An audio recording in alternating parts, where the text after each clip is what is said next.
बाई तुझा आशीर्वाद. आजच्या 21 जूनच्या भागामध्ये स्वप्न पडतं आणि राजा अख्खं घर डोक्यावर घेतो. त्याला भीती वाटते की अवनी घर सोडून गेली की काय. त्यात आत्याही डांगटांना चिडवते, डिवचते, पण तीच आत्या तोंडघशी पडते, कारण अवनी घरातच असते. अवनी सर्वांच्या समोर येते आणि सर्वजण खूपच खुश होऊन जातात. राजासोबत अवनी हॉस्टेल शोधण्यासाठी जाते, पण आता तिथे काही डॉक्युमेंट प्रूफची गरज असते. ते राजाकडे असूनही तो मुद्दाम तिची मदत करत नाही, कारण अवनीने मनापासून डांगटांच्या घराला आपलंसं मानावं, त्या घरातच कायमचं राहावं अशी राजाची इच्छा असते. त्यातच डांगटांच्या घरी येऊन दमदाटी करणारा तो दत्तू काका आणि सुलू आत्या. अण्णा त्यांना असा काही सरळ करतात ना, चांगल्या नाड्या आवळ्यात दोघांचे. एवढंच काय राव, त्या दत्तू काकाचं डोकं फोडलंय अण्णांनी. त्यातच आता अवनीने स्वतः राजाच्या हातात अंगठी घातली. पण ते स्वप्न आहे की भास आहे, बघूयात. त्यासाठी भाग शेवटपर्यंत जरूर बघा प्रेक्षकांनो. आणि प्लीज मनापासून विनंती आहे की भाग कसा वाटतो ते कमेंट करून नक्की कळवा प्रेक्षकांनो. आणि सॉरी, कामामुळे तुम्हाला भाग जरासा उशिरा द्यावा लागतोय. खरंच मनापासून सॉरी प्रेक्षकांनो. बघूयात आजचा हा छानसा भाग. आता राजाच्या मूर्खपणामुळे पाण्या आणि धन्यानं पण अख्खं घर डोक्यावर घेतलेलं असतं. त्यातच यशोदा गवतीच्या आणण्यासाठी बाहेर गेलेला असतो. तिघे धावत बाहेर येतात. अण्णांना विचारतात की अवनीला पाहिलंय का तुम्ही? अहो अण्णा, आपल्या वहिनीच नाही आहेत. आता त्यांचा कांगावा ऐकून आत्या टोमण्यांचा मारा चालू करते की गेली का, पुन्हा पळून गेली का. ऐ धोंड्या, आता नाच की. लाईटिंग डान्सिंग डान्सिंग लाईटिंग, नाच नाच. अण्णा पण ना उठतात आणि नाचायलाच सुरुवात करतात. पाण्या उलट त्यांच्यावरतीच वचकतो की अण्णा, तुमच्या डोक्यात काय फरक पडेल आहे काय? सिरियसनेस काय आहे का नाही? सिच्युएशन काय करता काय? अण्णा गुपचूप बसतात. अण्णांनी मशेरी लावायला घेतलेली असते ना, त्यामुळे तोंडातून शब्दच फुटत नसतो त्यांच्या. ते यशोदालाही शोधत असतात. अण्णा फक्त हाताचा इशारा करतात. ते तिघे मागे जाऊन शोधतात. बाथरूमकडे जातात खरे, पण त्यांना वाटतं की यशोदा आता आंघोळ करतोय काय. आता आतमध्ये अवनी येते त्यांना थोडीच ठाऊक आहे. ते त्याला हाका मारून बाहेर जातात. इतकं टेन्शन घेतलेलं असतं त्या तिघांनी की आत्या पुन्हा हिणवायला लागते की शेवटी माझा शाप आहे. धोंड्याच्या घराला एक बी बाई धारची नाही. आत्या मुद्दामच डिवचायला लागते, चिडवत असते. राजा तिच्यावरती भडकतो आणि म्हणतो की आत्ते, माझ्या बायकोबद्दल काय बोलायचं ना, डोकंच फोडीन तुझं. पाण्या पण अंगावर धावून जातो की आत्ते, काचकन दे ना अशी, शांत बस पर तू. त्यात आत्या पुन्हा चिडवते की अरे तुझी सख्खी बायको गेली, खरं तर बोलले ना मी. इतका ती यशोदा येतो, त्या तिघांचा इतका गोंधळ चाललेला असतो. त्यात अण्णाला माहीत असून बी अण्णा काही बोलायला तयार नाहीत. तोंडात मशिरी लावून बसलेले असतात ना. यशोदा येतून विचारतो की काय झालंय रे. तेव्हा धान्या जाऊन त्याला बिलगतून रडायच लागतो की आपली वहिनी गेली. यशाला सांगू तरी द्या रे काहीतरी. यांचंच आपलं तुंतुणं चालू आहे. इतक्यात आरडाओरडा ऐकून अवनीच येते. घाबरून विचारते की काय झालं. तिला पाहिल्यानंतर आता सर्वांची बोलतीच बंद होते. एवढंच काय, आत्याची तर चांगली वाट लागलेली असते. एवढा वेळ यांना चिडवून मजा घेत होती ना. थोबाडावर 12 वाजतात अवनीला पाहिल्यानंतर. तिथे आता धन्या विचारतो की वहिनी, तुम्ही कुठे गेला होतात? अवनी म्हणते की अरे अंघोळीला. आणि तो विचारतो की यशोदा तू कुठे गेला होतास? तो सांगतो की गवती चहा आणायला. इतके खुश असतात ना. आता धन्या काय घडलंय ते सांगणार. राजा त्याच्यावरती ढकलून मोकळा होतो. अवनीला तो म्हणतो की काय नाही, ते स्वप्न पडलं होतं. धन्याला म्हणजे तुम्ही घर सोडून निघून गेलात. घाबरला ना तो. अरे तू रडू नको, जात नाहीत कुठं ते. तुम्ही आवरून घ्या ना. अवनी वैतागून घरात निघून जाते. त्यानंतर हे तिघेही अण्णाला ओरडायला लागतात की अण्णा, काय माणूस आवराव तुम्ही तर सांगायचं नसतं ना का की त्या आंघोळीला गेलेत म्हणून. पाण्या वचकतो की थुका तोंडातला आधी. अण्णा जातात, उठतात, ते मिसेरी लावलेली थुकून देतात आणि सांगतात की अरे मी मागाशी सांगितलं होतं ना की अशा स्वयंपाकघरात आहे ना, सुनबाई आंघोळीला गेले ते. धन्या म्हणतो की मग काय, स्पष्ट सांगायचं, मी करत बसले ते. पाण्या विचारतो की मग थुकून बोलायचं ना. अण्णा त्याला ताकीद देतात की तू माझा थुका काढू नको. आय मीन त्यांना चुका म्हणायचं असलं. अण्णा सांगतात की गंमत केली. अरे पोरानं तुमचे नाही रे, त्या सुलेचे. आणि मुद्दामच आत्याला चिडवायला लागतात. आता दात ओठ खाऊन पुन्हा बोलते की आज गेली नसल, पण कधी ना कधी तरी जाईलच की. सगळे मिळून तिच्यावरती वचकतात की हड, आणि सगळेच हसायला लागतात.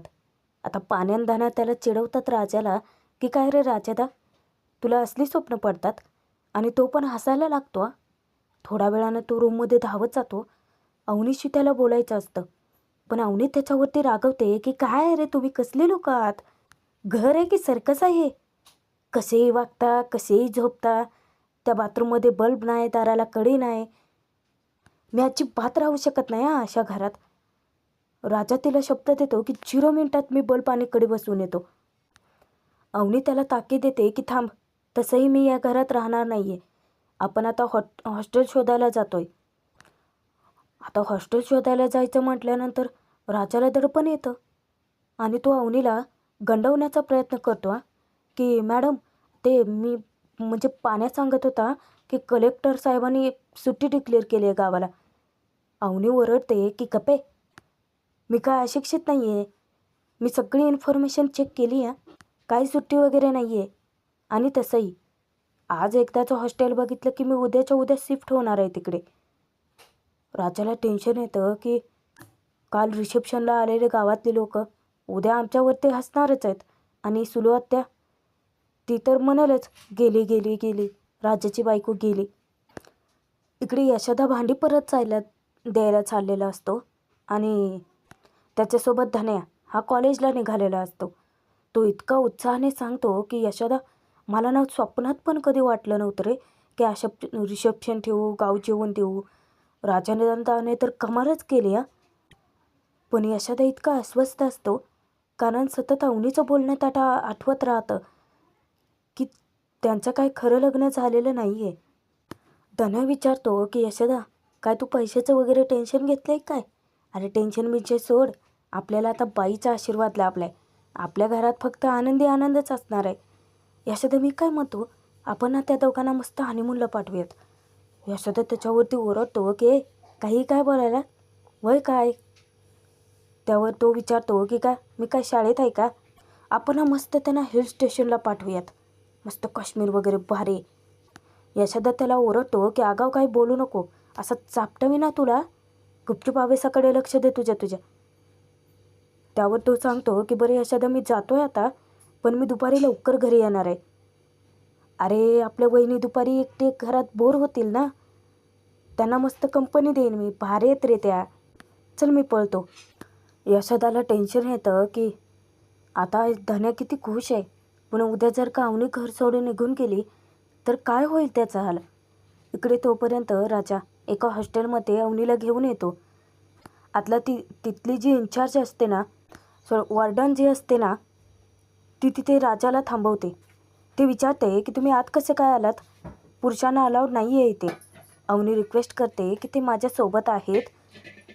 ती विचारते की अच्छा नवरा आहे का तुमचा, की मोठा भाऊ आहे, छोटा भाऊ आहे, की बॉयफ्रेंड आहे? तेव्हा अवनी ओरडते की हो, बॉयफ्रेंड वगैरे काय, फक्त सोबत आहेत ते माझ्या, थांबू द्यात त्यांना इथे.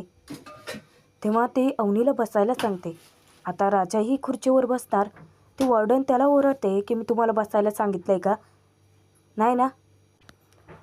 अवनीला ती प्रश्न विचारते की बरं मला सांगा की तुम्हाला सासू त्रास देते की नवऱ्याने टाकले तुम्हाला? नाही म्हणजे कशासाठी तुम्ही इथे राहायला आलात? राजा ओरडतो की काय मॅडम, तुमच्या जिभेला काही हाडबीड? अहो इतक्या चांगल्या बायकोला कशाला कोण टाकेल? अवनी धक्क्याने त्याच्याकडे पाहते. तेव्हा ती विचारते वॉर्डन की अच्छा म्हणजे तुमची बायको आहे का? आता तो एकदा होकार आरती मारायला होतो आणि अवनीच्या भीतीने नकार आरती. ती वॉर्डन ओरडते की ओ, ती मान हलवणं बंद करा आधी. अच्छा म्हणजे तुम्ही नवरा आहात का तिचा? अवनी रिक्वेस्ट करते की मॅडम, तुम्ही एक काम करता का, इन्क्वायरी ना तुम्ही नंतर करा, आधी प्रोसिजर वगैरे काय आहे ते सांगता का प्लीज? आणि ऐका ना, मला नवऱ्याने वगैरे काही टाकलेलं नाही आहे किंवा मला त्रास वगैरे काहीच नाही आहे. मला स्वतंत्र अभ्यासासाठी राहायचं आहे म्हणून हॉस्टेलमध्ये आले. ती वॉर्डन विचारते की बरं तुम्ही आता जॉब अपॉइंटमेंट लेटर वगैरे काही आणलं आहे का? अवनी विचारते की जॉब असेल तर देईल ना. पण हे सगळं काय विचारताय? त्यावर ती विचारते की काय मॅडम तुम्ही पण शिकलेले आहात ना, मग साधं बाहेर हे वर्किंग वुमन हॉस्टेल आहे, एवढं वाचताही नाही आलं का तुम्हाला? त्यावर राजा भडकतो आणि तो सांगतो की ओ हो मॅडम हो, कसलं जॉब अपॉइंटमेंट लेटर घेऊन बसलायत? गोल्ड मेडलिस्ट आहेत त्या, आर्किटेक्चर आहेत. ती विचारते की तुमच्याकडे जॉब नाही आहे ना, मग तुम्हाला नाही इथं नाही येऊ शकत तुम्ही. अवनी रिक्वेस्ट करते की अहो पण मॅडम मी कुठे जाऊ? ती विचारते की अहो तुम्ही आता सांगितलं ना की तुम्हाला कसला त्रास नाही, की तुम्हाला नवऱ्याने टाकलेलं नाही, काही नाही. हे बघा मॅडम, तुम्हाला जॉब मिळाला ना की मग नंतर या, आम्ही ॲडमिशन देऊ. तुम्ही जा बरं इथून, भरपूर काम आहेत मला. ती इतकी वैतागते की राजा अवनीला तिथून चालायला सांगतो. आता बाहेर आल्यानंतर राजाला इतकं हसू येत असतं. अवनी त्याच्यावरती रागवते की हसायला काय झालंय? राजा सांगतो की नाही मी टेन्शनमध्येच आहे. अवनी विचारते की हो का, पण तोंडावरून तर वाटत नाही आहे. राजा म्हणतो की नाही ते माझं स्माइलिंग फेस आहे ना, त्यामुळे. नाही मग पण मला टेन्शन आहे. पण ऐका ना मॅडम, मला हे जरा हॉस्टेलचं टफच वाटतंय. अवनी विचारते की टफ काय टफ? हे वर्किंग वुमन हॉस्टेल होतं म्हणून जरा थोडा इश्यू झाला आहे. चल अजून ऑनलाईन 10 आहे ते आपण चेक करूयात. इकडे यशोदा भांडी त्याची परत करतो, जी भाड्याने आणलेले असतात. त्याला तो मोजून घ्यायला लावतो. आता त्याचा मित्रच असतो तो भांडेवाला. यशोदाला म्हणतो की धोंडे दांगटाच्या घरात लाख कुठाने असतील, पण त्याची पोरं मात्र प्रामाणिक आहेत यावरती विश्वास आहे. तो यशोदाला चिडवायला लागतो की काय यशया, अरे भारी झालं तुमच्या घरचं रिसेप्शन, आता तुझं रिसेप्शन कधी? काय पण म्हणा यशा, तुझ्या लग्नामध्ये ना माझ्याकडून भांडी फुकट. हां, पण तुझ्या 2 भावाच्या लग्नात ना भांड्याचे पैसे मात्र डबल चार्ज लावून वसूल करणार मी. पण यशा, अरे तुझ्या 2 नंबरच्या भावाचं झालं तुझ्या आधी लग्न, तुझं कधी? हा प्रश्न विचारतात त्याच्या डोक्यात सनक जाते. यशोदा ओरडतो की काय माणसं तुम्ही, आधी बाई नव्हती घरात म्हणून बोंबलत होते आणि आता झालं ना कोणाचं तर लग्न, बाई आली पास झालं ना, आशीर्वाद मिळला आम्हाला. आता तो भांडेवाला म्हणतो की अरे यशा, फक्त विचारलं बाबा मी. त्यानंतर तो बिल देतो. यशोदाकडे 70 रुपये कमी असतात. तो त्याला शब्द देतो की नंतर आणून देईन मी तुला. इकडे दुसऱ्या हॉस्टेलमध्ये अवनी आणि राजा येतात. अवनी अचानक दारातच थांबते. राजा विचारतो की काय झालं? अवनीला एक गोष्ट खटकते, ते म्हणजे गळ्यातलं मंगळसूत्र.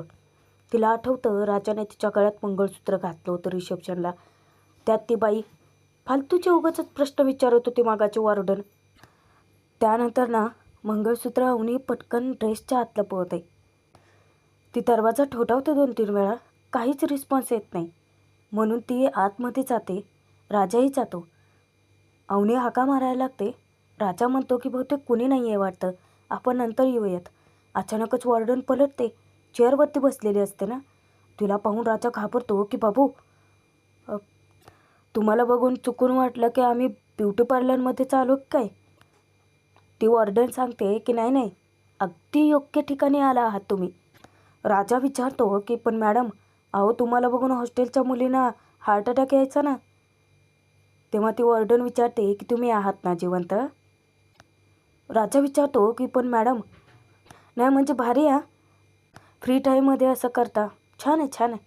तेव्हा ती वॉर्डन सांगते की अहो फ्री टाईम वगैरे काही नाही, कामाची वेळ आहे माझ्या. राजा तिला जाब विचारतो की मग हे सगळं असं प्रोफेशनल मी असं वागणं शोभतं का तुम्हाला? ती सांगते की अरे मी मेडिटेशन करत होते, छान असतं ना ते. राजा विचारतो की पण इथे अलाउड नाही आहे ना कामाच्या ठिकाणी कामाच्या वेळी, जे करायचं घरी करून यायचं. त्यावरती वॉर्डन सांगते की घरी, अहो घरी किती कामं असतात, भांडे म्हणू नका, धुणं म्हणू नका, केर काढायचं म्हणू नका, मला माझा मी टाईम नको आहे का? तेव्हा राजा म्हणतो की मॅडम चला माघारी, यांना यांचा मी टाईम एन्जॉय करू देत. अवनी ओरडते की तू गप रे चारा. अवनी विचारते की मॅडम मी बसू शकते का? राजा अचानकच त्या प्लेटमधली ककडी खायला घेतो. तो विचारतो की सॉरी मला वाटलं की गेस्टसाठी ठेवले. अच्छा फेसपॅक पण ठेवला आहे का इथे? सॉरी. ती वॉर्डन अवनीला विचारते की किती बोलतात हो तुमचे हे? अवनी म्हणते की त्याच्याकडे लक्ष देऊ नका, मला ना एक रूम हवे आहे. आता ती वॉर्डन अवनीला पटकन एक फॉर्म फिल करण्यासाठी देते. राजा विचारतो की इतक्या लगेच रूम दिली पण? आता देवी आईचा फोटो दिसतो. तो प्रार्थना करतो की देवी आई, अगं तू आहेस म्हणून होप ठेवतोय मी. आणि होप लई. पुढे काही बोलतच नाही. अवनी फॉर्म फिल करते आणि ते वॉर्डनच्या हाती देते. ती वॉर्डन विचारते की हो ID प्रूफ म्हणून आधार कार्ड लागेलच ना, ती तेच द्या. अवनी म्हणते की पण आधार कार्ड नाही आहे. वॉर्डन सांगते की सॉरी मॅडम, मग रूम पण नाही आहे. अवनी रिक्वेस्ट करते की प्लीज मॅडम काहीतरी होऊ शकत असेल तर करा ना. इतकी मनापासून गळ घालते ती. पण वॉर्डन म्हणते की सॉरी, रिस्क कोण घेणार? अहो हॉस्टेलच्या मालकीनबाई सतत येऊन इथे रजिस्टर चेक करतात. अवनीने रिक्वेस्ट केल्यानंतर ती वॉर्डन म्हणते की ठीक आहे, तुम्ही नंतर ओरिजिनल आणून द्या, पण सध्या दाखवा तरी प्रूफ म्हणून. अवनी तिचा मोबाईल चेक करते. तोपर्यंत राजाच्या मोबाईलमध्ये असतं आधार कार्ड फोटो, पण मुद्दाम तो देत नाही. मनातच तो देवीकडे प्रार्थना करतो की देवी आई, माझ्या फोनमध्ये त्यांचा ID प्रूफ आहे, पण मी देत नाही आहे कारण अवनी मॅडम आमच्या घराशिवाय कुठेच सेफ आणि आनंदी राहू शकत नाहीत. मला माफ कर. अवनीच्या फोनमध्ये पण आधार कार्ड नसतंच, म्हणजे फोटोज नसतात. त्यामुळे रूम तर आता मिळूच शकत नाही. मग अवनी तेथून निघून जाते. राजा इतका खुश होऊन जातो. त्यानंतर वॉर्डनच्या त्या खकड्या तो उचलतो आणि तेथून सुटके मारतो. रिक्षातून राजा अवनी दोघेही निघालेले असतात. अवनीला इतकं टेन्शन आलेलं असतं. त्यानंतर राजा अवनीला एका ज्यूस स्टॉलच्या जवळ घेऊन येतो. दोघेही आता ज्यूस घेतात, पण अवनीचं टेन्शन काही कमी होत नसतं आणि राजा तिला अस्वस्थ पाहू शकत नसतो. आता इकडे दांगटांच्या घरी मात्र मोठा राडा होतो काय वाटतंय, कारण तिथं मंडपवाल्याचे पैसे देत असतो पाण्या. अण्णा विचारतात की कसलं बिल आहे, मग बघू दे. त्यानंतर ते विचारतात की काय रे, ना रेड कार्पेट होतं ना झुंबर होतं, एक्स्ट्राचे पैसे कशाला लावलेत? पाण्या म्हणतो की अण्णा जाऊ देत ना, आणि तो जेवढे आहे तेवढं भाडं देऊन टाकतो. आता ते गेल्यानंतर आत्या आणि दत्ता काका हजरच होतात आणि ते भाडं मागायला लागतात. सुले बघितलं का, जागा कुणाची, माज द्वारा गाजवतंय कोण? धोंडे अण्णाला ते पैसे मागायला लागतात की आमच्या भाड्याच्या जागेत ना, म्हणजे ही जागा आमची आहे, त्याच्यामध्ये रिसेप्शन ठेवलं आम्हाला न विचारता, आणि त्याचं भाडं पण दिलं नाही. आत्या म्हणते की या जागेवरती आम्ही स्टे आणला आहे, माहीत नाही का तुला? अण्णाही विचारतात की काय रे फुकट्या पलपट्या, पोटभर खाऊन जातो त्यावेळेला सुचलं नाही तुला?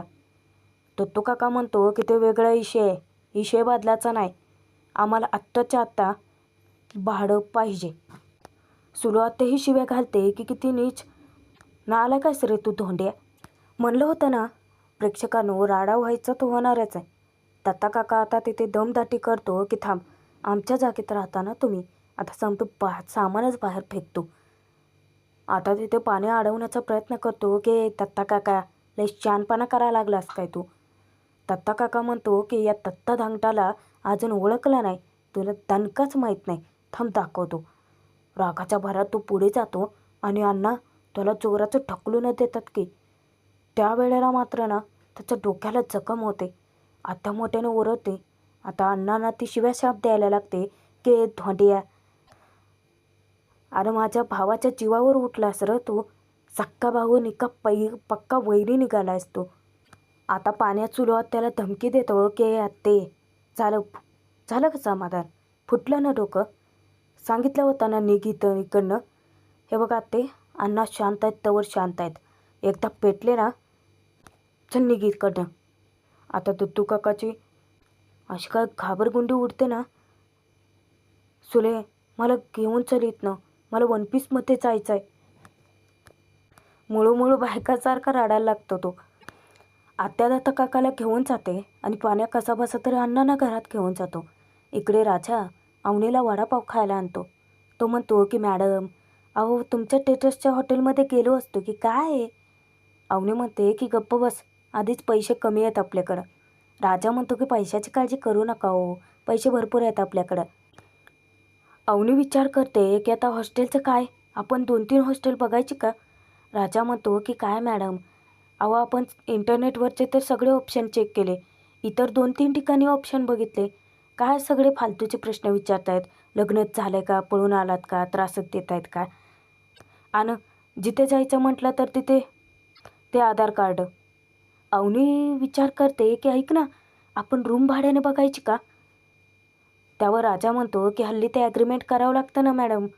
अहो ते पण प्रूफ द्यावं लागतं. हल्ली त्यात तुमच्याकडे डॉक्युमेंट कुठलेच नाही आहेत. अवनी वैतागते की यार असं कसं काय मी डॉक्युमेंटची फाईल विसरले. तेव्हा राजा म्हणतो की ॲज अ ह्युमन नेचर त्याचं होऊ शकतं मॅडम, विसरू शकतो माणूस. अवनी राजाला विचारते की ऐक ना, तुझ्या ओळखीचे कोणीतरी असेल ना की जी लोक मला रूम देतील. अरे मग तिथे ॲग्रीमेंट पण साईन नाही करावं लागणार, काही प्रूफही नाही द्यावं लागणार.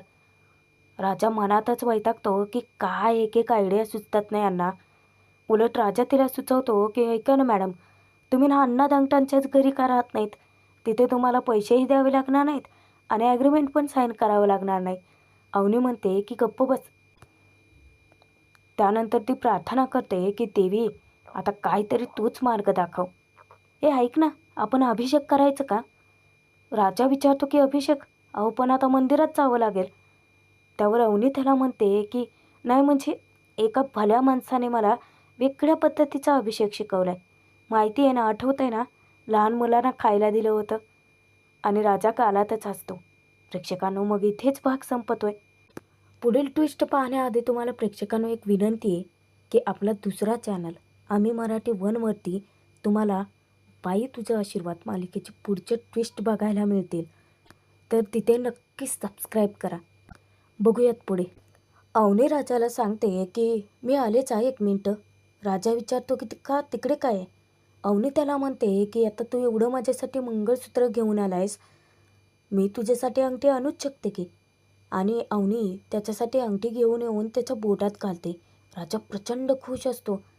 पण आता हे स्वप्न आहे की भास आहे ते तर उद्याच बघायला मिळेल प्रेक्षकांनो.